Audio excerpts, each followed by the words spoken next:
2 number के question है तो तुम्हें ज्यादा से ज्यादा एग्जाम में मुश्किल से 1 मिनट में ही करने होते हैं इस तरह के क्वेश्चन। 1 मिनट भी बहुत ज्यादा हो गया, क्योंकि 2 नंबर के क्वेश्चन के लिए तुम जो सोचोगे कि 5 मिनट 10 मिनट लगा ले तो तुम्हारे बहुत सारे क्वेश्चन एग्जाम में छूट जाएगा।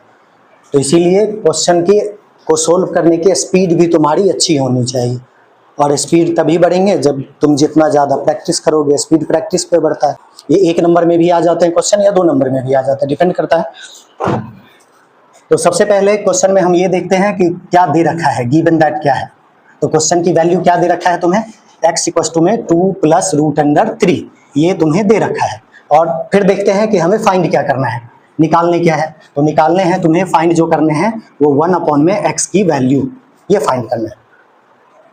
तो सिंपल है, पहले 1 का 1 लिखो, x के प्लेस के x की वैल्यू लिख दो।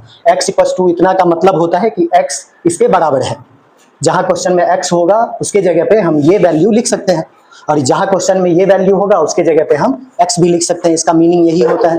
तो जहां x है वहां ये लिख दो, जो भी वैल्यू है तुम्हारी 2 + में √3। मैंने तुम्हें बताया है कि अगर वैल्यू नीचे डिनोमिनेटर की वैल्यू रूट में आ जाए तो समझ जाओ कि इसका क्या करना है, रैशनलाइज करना है, प्रमेयीकरण करना है। प्रमेयीकरण करने आता ही है। प्रमेयीकरण में क्या हो जाता है, साइन चेंज हो जाते हैं और वैल्यू चेंज नहीं होता। ये प्लस में है तो माइनस आ जाएगा, और नीचे भी माइनस ही आएगा। यानी नीचे की वैल्यू से नोमिनेटर और डिनोमिनेटर दोनों को हम मल्टीप्लाई करेंगे। अगर 1 से इसको मल्टीप्लाई करते हैं तो as it is same number आ जाएगा, और अगर हम इसको इससे मल्टीप्लाई करते हैं तो ये आइडेंटिटी बन जाता है। ये कौन सा आइडेंटिटी बनता है, ये बनता है a² - b²। तो a की वैल्यू क्या है 2, तो 2 का स्क्वायर, माइनस b की वैल्यू कितनी है √3, तो √3 का स्क्वायर। ऊपर की value as it is same आएगा। क्यों आएगा, क्योंकि ये दोनों वैल्यू अलग अलग है, असमान पद है, अनलाइक टर्म है, इसीलिए हम इसका प्रोसेस नहीं कर सकते। तो ये सेम का सेम आ जाएगा। ऊपर की वैल्यू का प्रोसेस होगा तो क्या प्रोसेस हो जाएगा, 4 माइनस √3 का स्क्वायर जब करेंगे तो स्क्वायर से रूट को हम कैंसिल कर सकते हैं। क्यों कर सकते हैं वो मैं पीछे बता चुका हूँ। माइनस में 3 का 3।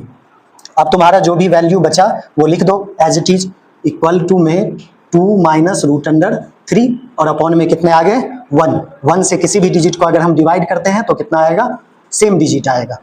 तो 2 - √3 हो गया।